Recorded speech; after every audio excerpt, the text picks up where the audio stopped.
이 마이클 브라운 교수님이 이걸 찾고 애정을 붙여서 이걸 제나라고 불렀습니다. 만약에 이 에리스가 행성이 되면은 행성을 발견한 유일하게 살아있는 사람이 되는 거예요. 그런데 이 에리스도 발견을 하고 이 오른쪽에 하우메아도 발견을 합니다. 하다 보니까 이런 것들이 너무나 많이 발견이 되는 거예요.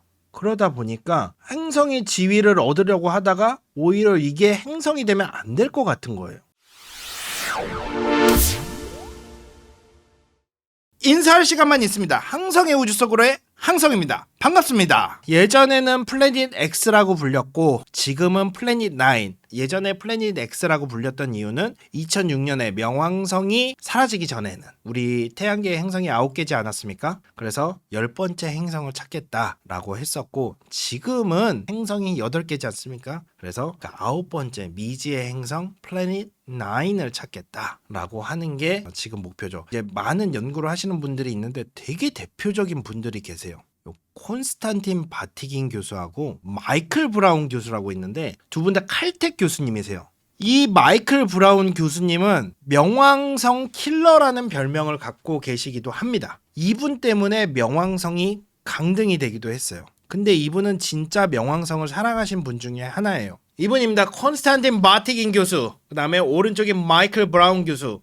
오늘 이 논문을 바탕으로 여기 보면은 Generation of Low Inclination 공전 경사각이 작은 넵튠 크로싱 해왕성을 넘나드는 TNO Trans Neptune Object이라고 해서 해왕성 너머에 있는 천체들을 말하는데 이것들이 왜 Low Inclination을 갖고 있는지 그게 바로 플래닛 9 때문이다. 직접 관측을 하는 게 아니라 우리가 관측을 할 수 있는 여러 다른 천체들을 바탕으로 플래닛 9이 있지 않을까라는 것을 우리가 알 수 있는 겁니다. 여기 보면은 우리가 명왕성이 강등이 되면서 새로운 행성의 카테고리가 생겼다고 예전에 항성의 우주 속으로 해서 말씀드린 적이 있어요. 외소행성, 외행성이라고 하는 게 생겼는데 지금 외소행성은 5개가 있습니다. 요 플루토가 외소행성이고요. 그다음에 에리스라고 하는 거, 하우메아, 그다음에 마케마케, 그다음에 요 세드나 요렇게 5개가 외소행성으로 분류가 되어 있어요.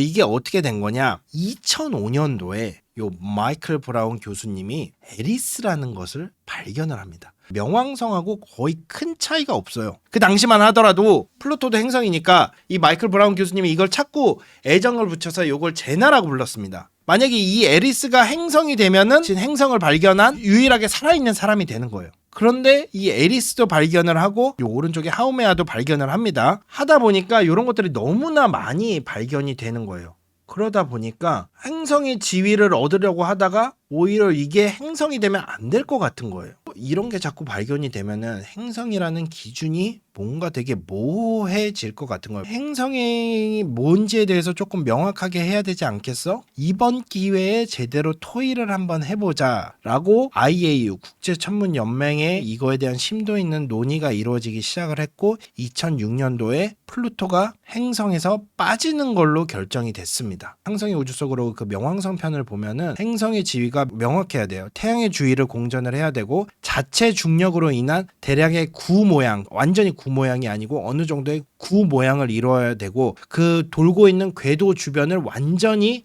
비워낸 다른 천체와 공유를 하지 않는 천체여야 돼요. 근데 이 천체들은 해왕성이 어느 정도 공유를 하고 있어요. 근데 해왕성은 왜 그렇지 않냐? 충분한 질량으로 얘네한테 영향을 주고 있기 때문에 행성의 지위를 유지를 하고 있는 거예요.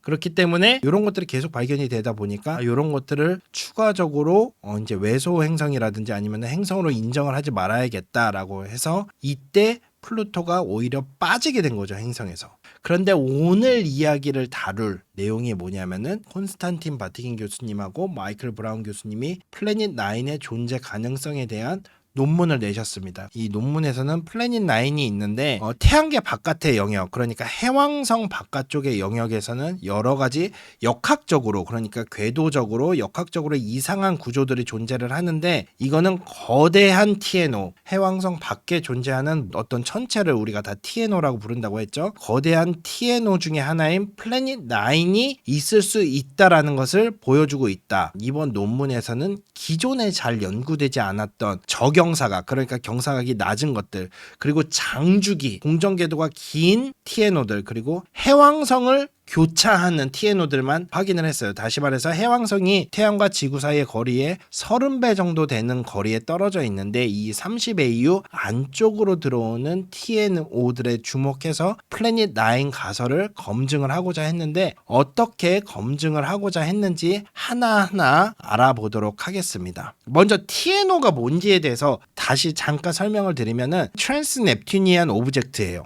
해왕성 궤도 바깥쪽에 위치한 천체들을 그냥 총칭하는 말이라고 아까 말씀을 드렸죠. 이 30AU 바깥쪽에 있는 천체들을 우리가 TNO라고 합니다. 그래서 일반적으로는 되게 작은 크기를 가지고 있어요. 암석형 행성이라고 해도 그 크기에 비해서 작고 커봐야 명왕성 정도, 그 정도 된다고 보시면 돼요. 그리고 왼쪽 그림에 보면은 다양한 궤도를 가지고 있는데 전반적으로 지구만 하더라도 공전 궤도가 거의 원형에 가깝거든요. 그런데 이 TNO들은 되게 타원형을 가지고 있어요. 이런 것들이 그 멀리 있지만 태양계 내에 속해 있기 때문에 태양계 형성의 초기 단계에 정보를 간직하고 있지 않을까, 그래서 이제 연구를 하고 있는데, 요 그림 1을 보면은 TNO의 궤도들을 보고 있는데 왼쪽 그림 같은 경우에는 우리가 위에서 아래를 본다고 보시면 돼요. 요 파란색 궤도는 해왕성의 궤도예요. 이 해왕성의 궤도보다 더 안쪽에 들어온 이번에 연구에 사용이 된 천체들의 궤도를 보여주고 있는 거예요.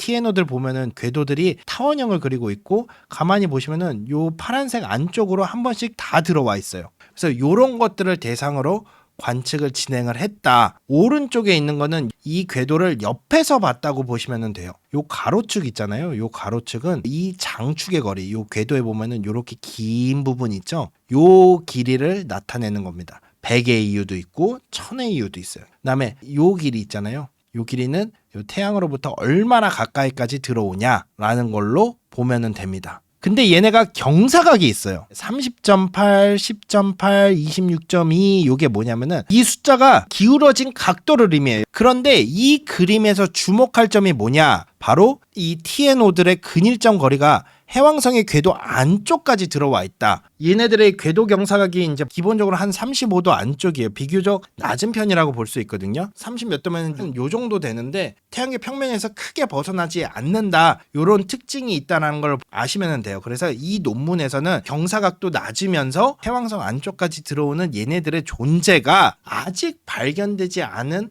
매우 큰 행성인 플래닛 9의 영향 때문일 수도 있다라고 주장을 하고 있습니다. 그런데 궁금하잖아요. 이 TNO들의 근일점 거리가 해왕성 이 안쪽까지 들어와 있고 경사각이 40도 이하로 낮은 게 왜 우리가 주목해야 될 점이냐? 이 연구진이 요 샘플에 주목한 이유는 이렇게 보시면 돼요. TNO라는 게 해왕성 훨씬 바깥쪽에서 생성이 되었을 거라고 추정이 되잖아요. 그런데 이 천체들의 근일점 거리, 그러니까 가장 태양으로부터 가까웠을 때의 거리가 해왕성 궤도 안쪽까지 들어와 있다는 거는 뭔가 이 천체들의 궤도를 교란시키는 요인이 있을 수 있다라는 것을 시사한다고 합니다. 문제는 해왕성이 끌어당길 수도 있잖아. 그런데 계산을 해본 결과 해왕성의 중력만으로는 이런 현상을 설명하기가 어렵대요. 시뮬레이션이 구축이 안 되는 거야. 그래서 요 연구진은 태양계 바깥쪽에 있기 때문에 이 TNO들의 궤도에 영향을 미치고 있지 않을까라고 추측을 하고 있다고 합니다. 플래닛 9이 뭔가가 있다고 하면은 태양을 돌고 있다고 하면은 어느 정도 큰 질량을 가지고 있을 거고, 얘네가 시뮬레이션을 돌려봤을 때 이 질량이 한 지구 질량의 5배 정도 될 거라고 그래요. 그러니까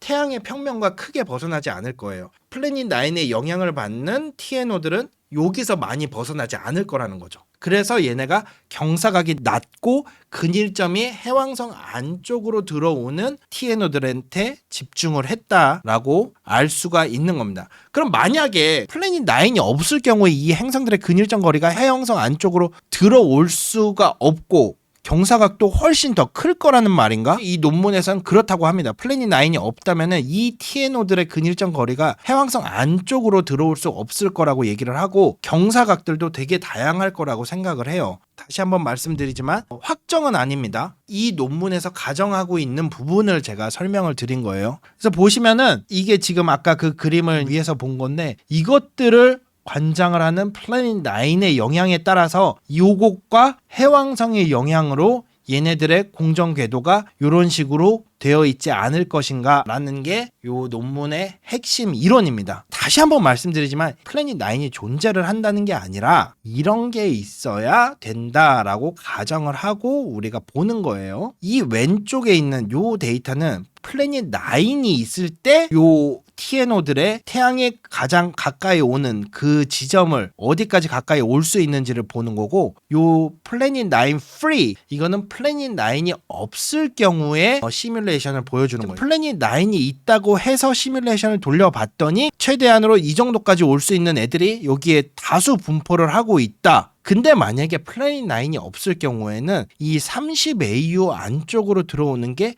극히 제한적이다라는 것을 볼 수가 있습니다. 근데 우리 아까 봤죠? 이 분포를 보면은 이렇게 안쪽까지 들어오는 것들, 그리고 되게 안쪽에 여기에 집중이 되어 있는 거, 지금 이건 관측 결과예요. 데이터 양이 조금 부족하기는 합니다. 그럼에도 불구하고 이 지점에 이렇게 모여 있는 것들을 관측을 했는데 이 관측 결과하고 시뮬레이션 데이터가 일치를 한다는 거죠. 왜냐면은 만약에 플래닛 9이 없다고 할 경우에는 이 지점에서 모여 있지 않고 이 지점에 모여 있어야 돼요.